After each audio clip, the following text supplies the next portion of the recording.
A paz, boa noite. Hoje nós vamos meditar no livro de Josué 9. Hoje Beonitas enganam Josué que faz com eles uma aliança. E sucedeu que, ouvindo isso, todos os reis que estavam daquém do Jordão, nas montanhas e nas campinas e em toda a costa do grande mar e em frente do Líbano, os heteus, os amorreus e os cananeus e os ferezeus e os heveus e os jebuseus, se juntaram eles de comum acordo para pelejar contra Josué e contra Israel. E os moradores de Gibeão, ouvindo o que Josué fizera com Jericó e com Ai, usaram também de astúcia e se fingiram embaixadores, e tomaram sacos velhos sobre seus jumentos, e odres de vinho velhos e rotos e remendados, e nos pés sapatos velhos e remendados e vestes velhas sobre si.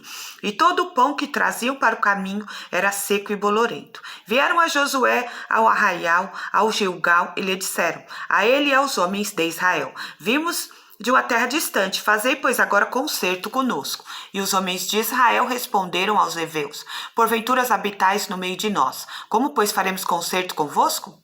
Então disseram a Josué, nós somos teus servos. E disse-lhe Josué, quem sois vós e de onde vindes?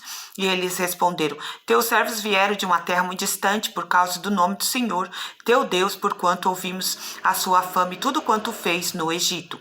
E tudo quanto fez aos 2 reis dos amorreus, que estavam da além do Jordão, a Seom, rei de Esbom, e a Og, rei de Basã, que estava em Astarote.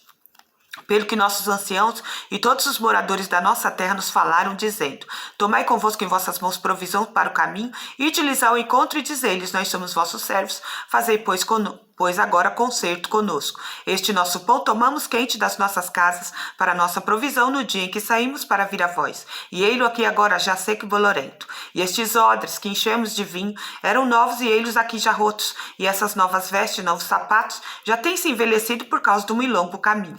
Então aqueles homens israelitas tomaram da sua provisão e não pediram conselho à boca do Senhor. E Josué fez paz com ele, fez um concerto com eles e lhes daria a vida, e os príncipes da congregação lhes prestariam juramento. E sucedeu que ao fim de 3 dias, depois de fazerem concerto com eles, ouviram que eram seus vizinhos e que moravam no meio deles, porque, partindo os filhos de Israel, chegaram às suas cidades ao 3º dia. Suas cidades eram Gibeão, e Sefir, e Beerote, e Kiriate Jearim. E os filhos de Israel os não feriram, porquanto os príncipes da congregação lhe juraram, pelo Senhor Deus de Israel, pelo que toda a congregação murmurava contra os príncipes. Então aqui eles, e depois sucedeu que ao fim de 3 dias, depois de fazerem concerto com eles, ouviram que eram seus vizinhos que moravam no meio deles. Aí então todos os príncipes disseram a toda a congregação, nós juramos-lhes pelo Senhor, Deus de Israel, pelo que não podemos tocar-lhe. E isto, porém, lhe faremos, dar-lhe-emos a vida para que não haja grande ira sobre nós, por causa do juramento que já lhes temos jurado. Disse-lhe, pois, os príncipes, vivam e se tornem rachadores de lenha e tiradores de água para toda a congregação, como os príncipes lhe havia dito. E Josué os chamou e falou-lhes, dizendo, porque nos enganaste, dizendo, muito longe de vós habitamos, morando vós no meio de nós? Agora, pois, sois malditos, e dentre vós não deixará de haver servos, nem rachadores de lenha, nem tiradores de água para a casa do meu Deus. Então responderam a Josué e disseram, porquanto com certeza foi anunciado aos teus servos que o Senhor teu Deus ordenou a Moisés seu servo que vos desse toda esta terra e destruísse todos os moradores da terra diante de vós. Tememos muito por nossas vidas por causa de vós, por isso fizemos assim. E eis que agora estamos na tua mão, faz aquilo que te pareça bom e reto que se nos faça. Assim, pois, lhe fez e livrou-os das mãos dos filhos de Israel e não os mataram. E naquele dia Josué os deu como rachadores de lenha e tiradores de água para a congregação e para os altares do Senhor até o dia de hoje, no lugar que escolhestes. Eu li todo, desde o versículo 1 até o 27. Vamos aqui. Os gibeonitas enganam Josué, que faz com eles uma aliança, ou estratagema, alianças perigosas. E sucedeu que, ouvindo isso, todos os reis que estavam daquém do Jordão, nas montanhas e nas campinas, em toda a costa do grande mar e em frente do Líbano, os heteus, os amorreus, os cananeus, os ferezeus, os heveus, os jebuseus, se ajuntaram a eles de comum acordo para pelejar contra Josué e contra Israel. E os moradores de Gibeão, ouvindo que Josué fizera com Jericó e com Ai, usaram também de astúcia e foram e se fingiram embaixadores e tomaram sacos velhos sobre os seus jumentos e odres velhos e rotos e remendados. Os moradores de Gibeão, ouvindo que Josué fizera com Jericó e Ai, usaram de estratagema e foram se fingiram embaixadores e levaram sacos velhos sobre seus jumentos e odres de vinho velhos e rotos e consertados, e nos pés sandálias velhas remendadas, roupas velhas sobre si, e todo o pão que traziam para o caminho era seco e bolorento. Os gibeonitas eram moradores daquelas terras. Era um dos povos que deveriam ser desalojados da terra prometida. Eles, para fugir do ataque de Josué, elaboraram um plano. Vamos ler esse versículo, a qual nós acabamos de ler. E sucedeu que ao fim de 3 dias, depois de fazerem concerto com eles, ouviram que eram seus vizinhos e que moravam no meio deles, porque partindo os filhos de Israel chegaram às suas cidades. Ao 3º dia, suas cidades eram Gibeão, Sefira, Beerote, Kiriat e Jearim. Então descobriram que eram gibeonitas. Então, aí como eles já tinham feito juramento, aí então não podia mais fazer mal a eles, não podia fazer mais nada. Então, aí os gibeonitas usaram um estratagema, mentiram para Josué. Josué não buscou a presença de Deus, acabaram sendo enganados Josué e os líderes de Israel. Então Satanás é mais perigoso em astúcia que em fúria, mais perigoso em suas ciladas sutis que em os seus ataques abertos. Ele é mais perigoso quando trabalha em surdina que quando nos enfrenta cara a cara. Josué marchava em conquista da terra prometida. Toda a nação que enfrentou cara a cara foi derrotada. À frente do exército de Deus, Josué era imbatível. Mas como vemos, os gibeonitas entravam com astúcia para enganar Josué e os líderes de Israel. E os gibeonitas estavam próximo dali e eles deveriam ser derrotados, removidos da terra inapelavelmente. No versículo 6, para ver os detalhes das mentiras que os gibeonitas contaram para enganar Josué. Aqui no 6. Vamos ler o versículo 6. E vieram a Josué ao arraial e a Gilgal e lhe disseram a ele e aos homens de Israel: vimos de uma terra distante, fazeis pois agora concerto conosco. Josué não buscou a face do Senhor, e Josué não buscou a face do Senhor, não buscou a presença do Senhor. Quando não buscamos, não oramos para tomar uma atitude correta, e agradável a Deus, a gente perde, porque a gente não coloca Deus na frente em primeiro lugar, e nem a decisão de Deus, mas a nossa. E Josué, por 2 vezes, ele errou. Em Ai, que ele perdeu 37 do exército de Israel, 37 homens, e agora que veio os gibeonitas, enganou Josué. Pode ver que ele tinha acabado de matar o rei em Ai, e o rei de Ai forcou no madeiro até a tarde, e ao pôr do sol ordenou Josué que o seu corpo se tirasse do madeiro e lançasse na porta da cidade, e levantaram sobre ele um grande montão de pedras até ao dia de hoje. E aí, então, os gibeonitas prestaram atenção nisso para poder enganar Josué nessa mentira que eles contaram, que era vizinho, que vinha distante, mas era vizinho, os gibeonitas eram vizinho deles. E ele acreditou que ele estava feito mendigo, um pão embolorado, Então, aí Josué tinha dado um tempo, ali na guerra, para poder ler todos os estatutos. Versículo 35. Josué dá um tempo na guerra para edificar um altar ao Senhor. A palavra nenhuma houve de tudo que Moisés ordenara que Josué não lesse perante toda a congregação de Israel, e das mulheres e dos meninos e dos estrangeiros que andavam no meio deles. Nesse tempinho de busca, o inimigo está armando planos. Então eu peguei uma comparação aqui em Neemias 4. Vamos ver. Sucedeu que, ouvindo Sambalate, Tobias e os arábios e os amonitas e os asdoditas, que tanto ia crescendo a reparação dos muros de Jerusalém, que já as roturas se começavam a tapar, iraram-se de sobremodo e ligaram-se entre si todos para virem atacar Jerusalém e para os desviarem do seu intento. Porém nós oramos ao nosso Deus e pusemos uma guarda contra eles de dia e de noite por causa deles. Então disse Judá: já desfaleceram as forças dos acarretadores e o pó é muito, e nós não poderemos edificar o muro.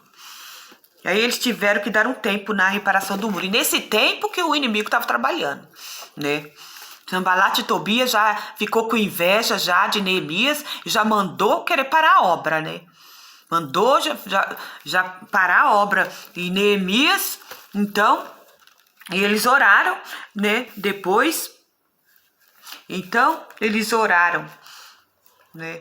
Aí aqui no livro de Neemias, disseram, porém, os nossos inimigos, nada saberão disso, nem verão até que entremos no meio deles e o matemos, assim faremos cessar a obra. Porque eles estavam mesmo querendo parar a obra, né? Mas eles não conseguiram, não. Por quê? Porque eles ficaram sabendo também. Eles ficaram sabendo. E aí eles ficaram sabendo, quer ver? Porém, oramos ao nosso Deus, pusemos guarda contra eles de dia e de noite por causa deles. Aí, então, muitas vezes você está com a vitória nas mãos, já para tomar a posse e concretizar algo que você pediu tanto a Deus. Aí você não vigiou, feito ele. Aí você foi no altar, você fez tudo certo, você fez tudo correto, né? Só que você não percebeu muitas coisas à sua volta. Aí o inimigo vai querer lhe impedir. Como ele fez com Neemias, como ele fez com Josué. Deveremos vigiar, feito Neemias estava, porque eles ficaram sabendo, você vê que depois de 3 dias ficaram sabendo quem eram os gibeonitas de verdade, até que eles tentaram matar ele, mas então os príncipes impediram, não põe a mão neles, porque vocês já juraram para eles, agora na presença de Deus, você não pode tocar nem no fio do cabelo deles, uma desgraça tá armada, né? Então eles não fizeram não fizeram nada contra eles. Então, para que não caia uma desgraça, não caia uma coisa errada, você tem que vigiar antes que aconteça algo, né? A vitória demorando, né? Falar, eu sinto que o Senhor tá prestes para me dar essa vitória, mas eu que tenho que vigiar mais, eu que tenho que orar mais. Então, ali algo está para concretizar, você pediu tanto a Deus, o inimigo vai querer lhe impedir astutamente para destruir os planos de Deus na tua vida, e ele usa as pessoas que você nem imagina para frustrar os planos de Deus. Lembro de Daniel também. Daniel orava e jejuava. Daniel orava 3 vezes a janela, a banda de Jerusalém, e ele, o rei Dario, colocou ele como terceiro ministro no reinado, e os outros príncipes ficou com inveja de Daniel, né, e estavam intentando mal contra Daniel. E aí eles foram e viram Daniel orando, como o rei tinha decretado que quem adorasse outro Deus seria jogado na cova dos leões. Então eles foram cobrar o rei, né? Aí agora Daniel ia ter que ficar na cova. Como Deus achou inocência em Daniel, então você vê o que aconteceu, né? Lendo lá Daniel, parece que é Daniel 6. Aí eu lembrei de Daniel. Aí então Daniel orava e jejuava, e o anjo e o anjo Gabriel estava a aparecer com a mensagem para entregar Daniel. Pode acontecer isso na vida da gente, né? O rei da Pérsia, que é o Satanás, estava impedindo Gabriel de trazer a vitória. Só que na realidade, a vitória já estava com Daniel, só faltava liberar, né? Daniel ficar sabendo que Deus estava. O anjo Gabriel disse para ele: Daniel, desde o primeiro dia que você começou a orar, a sua vitória já está contigo, Daniel. Deus já ouviu, Daniel. É para você a mesma coisa, porque Deus não finalizou de uma vez, vitória já é tua, só perseverar fervorosamente, você vai conquistar. Eu vou conquistar a minha vitória, eu creio, Jesus. Aí o anjo desceu a Daniel e já avisou Daniel: desde o primeiro dia que você colocou o coração para jejuar, para buscar o Senhor, te foram ouvidas as tuas orações, Daniel. E então os gibeonitas, sabendo que o exército de Josué era imbatível, vem feito um mendigo, fingindo que estava morrendo de fome pelo deserto, e vem, né, com as sandálias remendadas, vem cair nos pedaços para Josué ter dó e penas deles. Quantas vezes você para de fazer as tuas coisas para fazer e prestar atenção nos outros, para poder servir, e acaba perdendo a bênção? Vai prestando atenção, porque muitas falam: daí eu vou orar a Deus primeiro, vou pedir a orientação do Senhor, depois eu converso contigo, porque agora eu preciso orar a Deus. A gente deve fazer isso em primeiro lugar, antes de tomar qualquer decisão drástica. Fale com Deus em primeiro lugar. Quando você for sair também, fale com Deus. Tudo que você for fazer, que é um servo de Deus, fale com Deus primeiro, que Ele se agrada de que fale com detalhes tudo que você for fazer. Então, não pedir o conselho ao Senhor, 9:14. Vamos ler o versículo 9:14. Então aqueles homens israelitas tomaram da sua provisão e não pediram conselho à boca do Senhor. E Josué fez paz com ele, concerto com eles, que lhes daria vida, e os príncipes da congregação lhe prestaram juramento.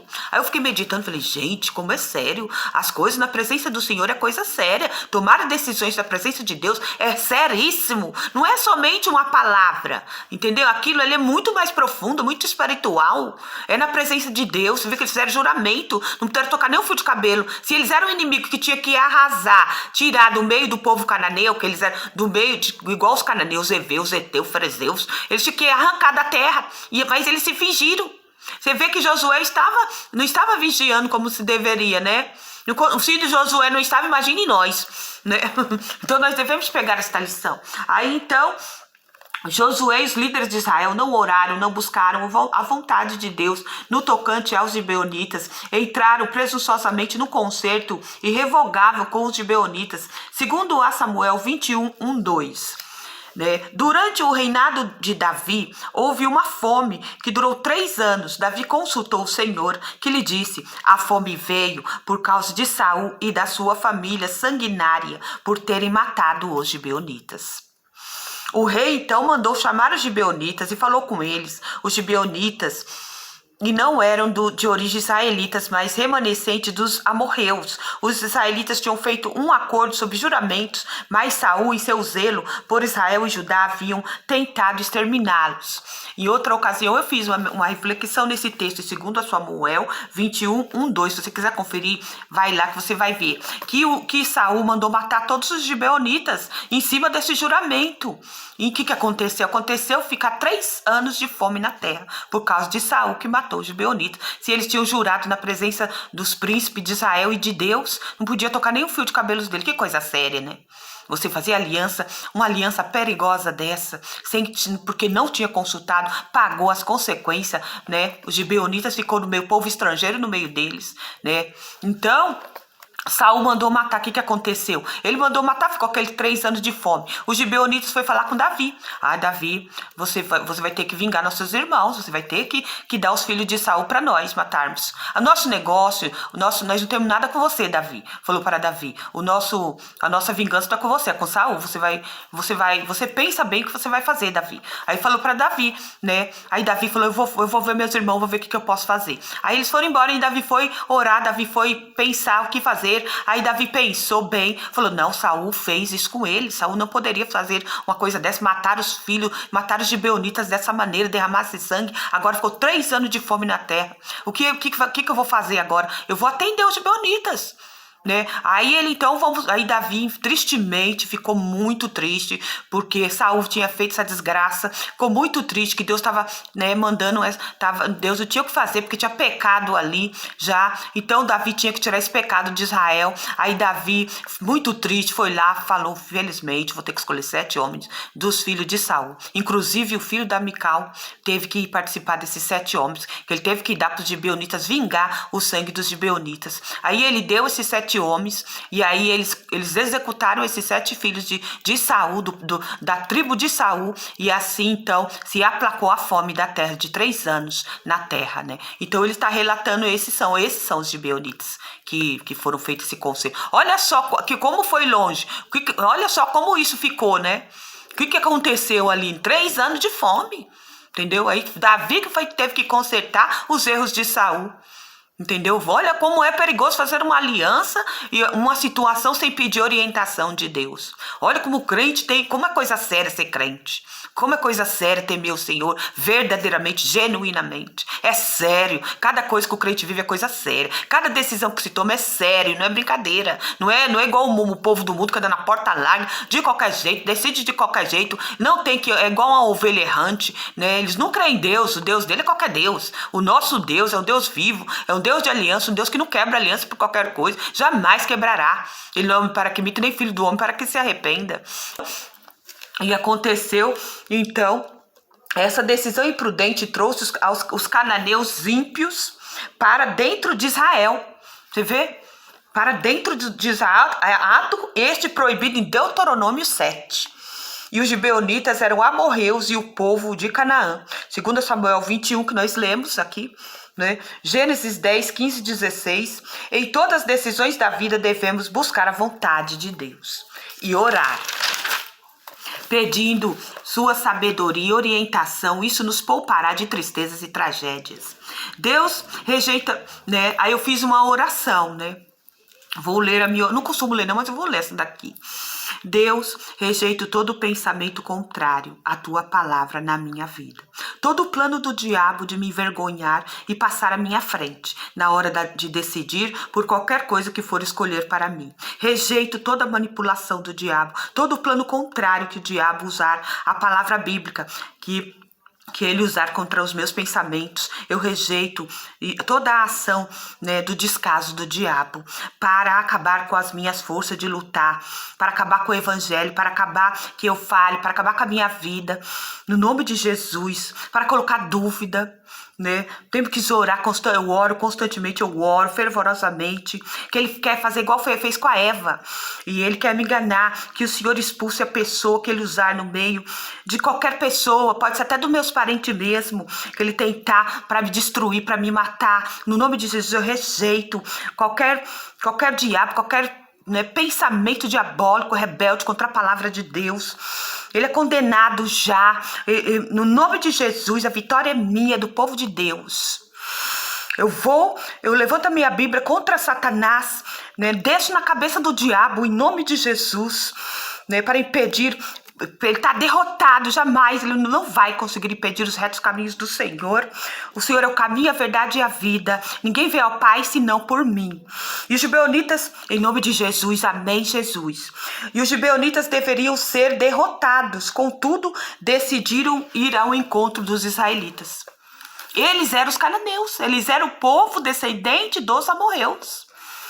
E Josué, com dó daquelas pessoas, porque ele ficou olhando a aparência, não buscou a presença do Senhor. Não devemos ficar olhando as aparências das pessoas. Devemos experimentar os espíritos, se é de Deus ou se não é. E ali, então, trajando roupas velhas, rasgadas, alforje roto, a sandália acabada nos pés, os trapos, né, feitos mendigos. Aí Josué acreditou. Né? Josué tinha acabado de levantar um altar, estava até regozijado, feliz, alegre de adorar a Deus pelas derrotas de Jericó. E Ai não vigiou e veio de novo esses gibeonitas, descendentes dos amorreus. As escrituras dizem que sem consultar a Deus, Josué e os príncipes de Israel aceitaram aliança com os gibeonitas e mediante juramento viram-se obrigados a protegê-los e não lhes causar dano algum. Trata-se de uma aliança proibida em Josué 9:6, em que o povo de Gibeão pede que seja feita aliança com Israel. Quem eram os gibeonitas? Aliados ou inimigos, parceiros ou adversários, a serem enfrentados, derrotados e afastados do caminho. De fato, faziam parte daquelas nações que deveriam ser removidas da terra. Deus já havia dito através de Moisés que Israel não deveria fazer aliança nenhuma com o povo daquelas terras. Em Êxodo 34:12. Abstente de fazer aliança com os moradores da terra para onde vais, para que não te sejam por cilada. Bem claro tá falando aqui, né? A grande pergunta é: por que Israel não deveria fazer aliança com aqueles povos? O que estava por trás de uma aliança assim? Qual era o risco? Eu li em Josué agora há poucos dias atrás, que nós entramos em Jericó, derrubamos os muralhas de Jericó, porque, né, Deus tirou os cananeus do meio, porque eles eram povo idólatra, eles queimavam os filhos do fogo, eles tinham prostitutas cultuais, templos de culto a Baal, culto a Mosera, a Zerá, Asterote, tudo isso eles cultuavam, e eles iam fazer pecar e errar o povo de Israel com esses costumes estranhos ao nosso Deus. Então eles deveriam ser exterminados, os cananeus, heteus, heveus, amorreus, gazeus, heveus, todo diante do meio do povo de Israel, né? E Jericó fazia parte de Canaã, onde nós entramos lá, derrubamos as muralhas, entramos, foi, né? Os utensílios, ouro pelo caminho era nato, eu não podia pegar, porque era para o templo de Deus, para ser usado no templo de Deus. Tanto que aconteceu o pecado de Acã. Depois, em Ai, aconteceu de morrer 37, porque Josué não vigiou também. Então você vê a vigilância que falta, né? Aqui mais de novo, esses gibeonitas enganou Josué. Entendeu? Então vamos vigiar, meus irmãos. Nesse tempo tá terrível. Agora nós devemos vigiar e orar. Então, Então, aqui nós já falamos por que Deus tirou o povo estranho do meio do povo de Israel, né? Para não pecar, para Israel não pecar contra Deus. Que Deus, e deveremos nos santificar, entendeu? Para não pecar contra Deus. Aí, então, voltando, você viu que foi 3 anos de fome, porque Saul mandou matar eles, né? Saul era exagerado, mandou matar os gibeonitas. Aí ficou 3 anos de fome, que derramou sangue. Aí, então, Davi que consertou tudo depois. Voltemos aqui ao Neemias 4:13, que é aquela comparação que eu fiz anteriormente também. Neemias também estava ali, o inimigo ficou com inveja, o inimigo tem inveja, não quer que realize a obra de Deus na terra. Neemias estava construindo um muro de novo, né? Neemias era copeiro, agora virou governador, virou pedreiro, virou tudo ali para reconstruir os muros de Jerusalém. Aí ele estava ali tapando os buracos dos muros, aí ele veio os inimigos se juntando para poder impedir Neemias de reconstruir os muros, para impedir a obra de Deus na terra. O inimigo quer impedir a obra de Deus. As portas do inferno nunca prevaleceu contra a igreja de Deus na terra. Pelo que eu pus guardas nos lugares baixos, por detrás dos muros e nos altos, e pus o povo pelas suas famílias, com as suas espadas, com as suas lanças e com os seus arcos. Ele pôs as guardas. E sucedeu que, ouvindo nossos inimigos que Deus tinha dissipado o conselho deles, todos voltamos ao muro, cada um a sua obra. O conselho e a comunhão desfaz a obra do inimigo, a obra de Satanás. A comunhão com nossos irmãos, o fervor em oração, o diabo não aguenta com a igreja na terra. O diabo cai por terra. Lendo em Atos, vemos que quando Paulo ia pregar, quantas vidas, né? Paulo pregava, muitas vidas eram salvas. Só que daí as pessoas que o diabo queria usar chegavam atrasadas, os fariseus. Paulo já tinha pregado a cidade toda. Aí que eles pegavam e insultavam as pessoas para apedrejar Paulo. Paulo já tinha falado muitas coisas que o povo acreditaram.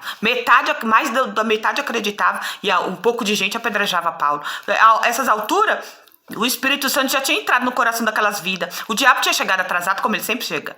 Você já está com toda a tua vitória, não vê acontecendo, ele chega sempre atrasado, o Senhor chega sempre, né, com a vitória, com o triunfo, na minha, na tua vida, com o triunfo da igreja. O diabo só chega atrasado, chega derrotado já, ele pega um ou outro assim para destruir, para apedrejar, entendeu? Ali Paulo caído, Paulo pelo meio ensanguentado. Quantas vezes Paulo foi açoitado, Paulo foi chamado de tagarela, Paulo foi esbofeteado, foi açoitado com vara, né? Tudo isso, Paulo foi preso.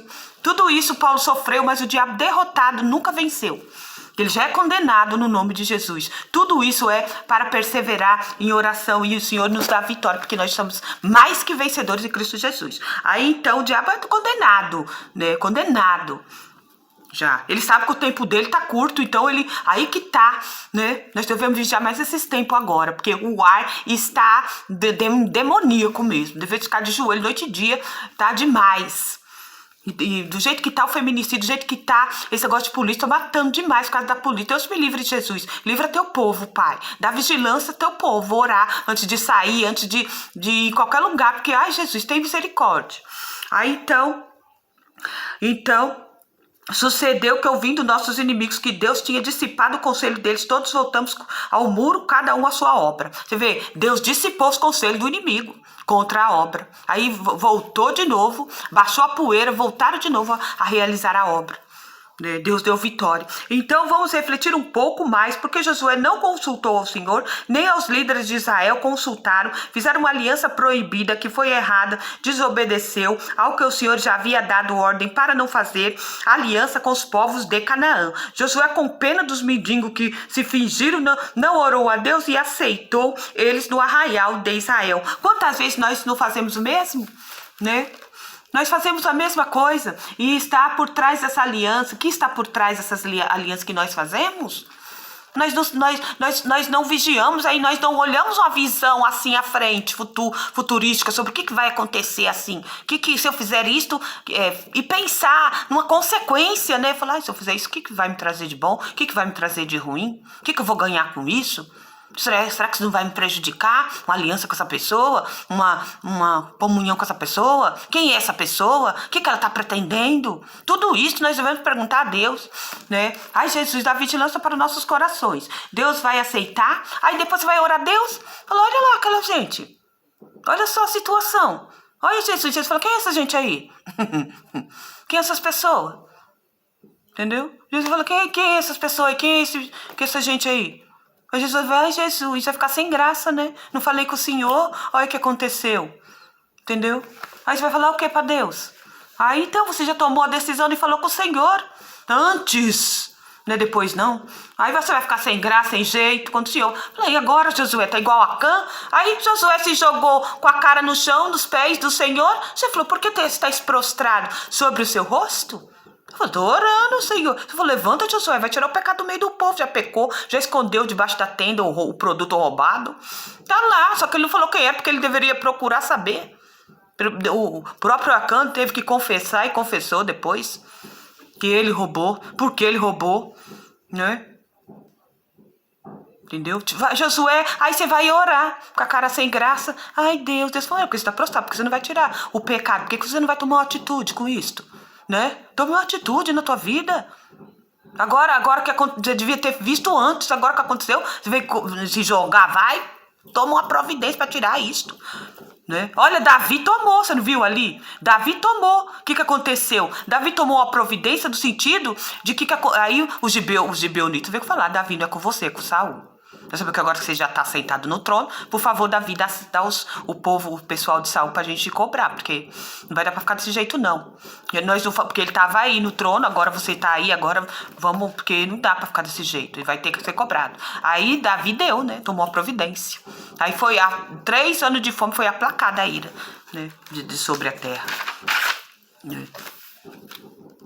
Então eu vou encerrando aqui essa parte, né? Que Deus tenha abençoado a sua vida, edificado a sua vida, para que você vigie e ore em nome de Jesus nesses tempos maus. No nome de Jesus, que a paz do Senhor Jesus esteja convosco e o amor de Deus nosso Pai com seu coração, em nome de Jesus. Amém. Amém.